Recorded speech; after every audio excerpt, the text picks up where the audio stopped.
위안 달러 환율이요. 지금 6월 27일 현재 달러당 7.2376 위안까지 올라갔습니다. 이러다가 작년 11월 1일에 7.3257 위안까지 가는 것 아니냐, 아니면 이거보다 더 넘어서는 것 아니냐 하는 시장의 전망이 계속 나오고 있습니다. 중국 경제가 위기선상에 놓여 있다, 이런 얘기입니다. 여러분 보시는 것처럼 최악의 상황이 2008년 금융위기 때 1월 4일 날 7.26 위안이었거든요. 지금 금융위기 수준까지 지금 올라가고 있는 거잖아요. 그죠? 금융위기 수준까지.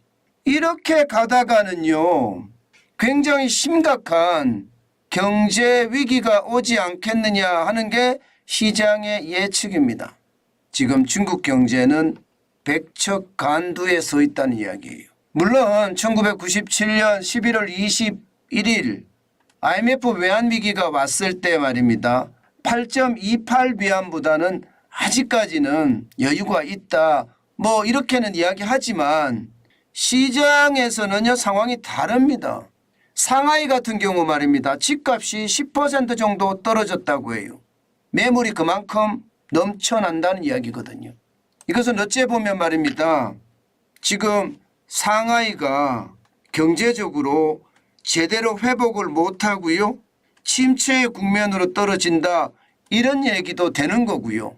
여기에다가 말입니다. 집값이 10% 떨어졌다는 것은 상하이는 베이징 다음에 상하이예요.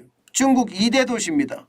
그러면 2대 도시의 집값이 10% 떨어지고 매물도 2배로 나왔다는 이야기는 다른 도시는 말해서 못하나, 이런 얘기가 들 정도거든요. 그만큼 말입니다. 집값이 그야말로 뚝뚝 떨어지고 있는 거죠. 이것은 어쩌면요, 부동산이 중국 경제의 거의 한 30%를 넘게 차지하기 때문에 부동산의 몰락 내지는 폭락은요, 중국의 경제 위기를 촉발시킨다, 이런 얘기밖에 안 되는 겁니다. 그만큼 말입니다. 중국 경제 전반이, 부동산도 그렇고요, 소비도 예상보다가 지금 많이 올라가지 않고요, 수출도 마이너스로 빠지고 있고요. 이런 모든 것을 종합해 봤을 때 위안화가 포치 달러당 7위안이 넘어서는 것은 당연하고요. IMF 외환위기 수준까지 가는 것 아니냐, 그런 이야기가 계속 나오고 있는 것도 사실입니다. 분명한 것은요, 중국 경제의 침체는 시작됐다, 이야기해도 될 것 같고요. 여기에서 한 걸음 더 나아가서 중국발 세계 경제 위기도 올 수 있다, 이렇게 이야기할 수도 있을 것 같습니다. 환율이 폭등한다는 것은요, 투자자들이 중국을 굉장히 위험하게 본다는 뜻입니다. 그래서 중국발 경제 위기가 올 수도 있다, 이런 예측이 가능한 겁니다. 오늘 잠깐만 경제 지표는요, 위안 달러 환율로 본 중국 경제 상황입니다.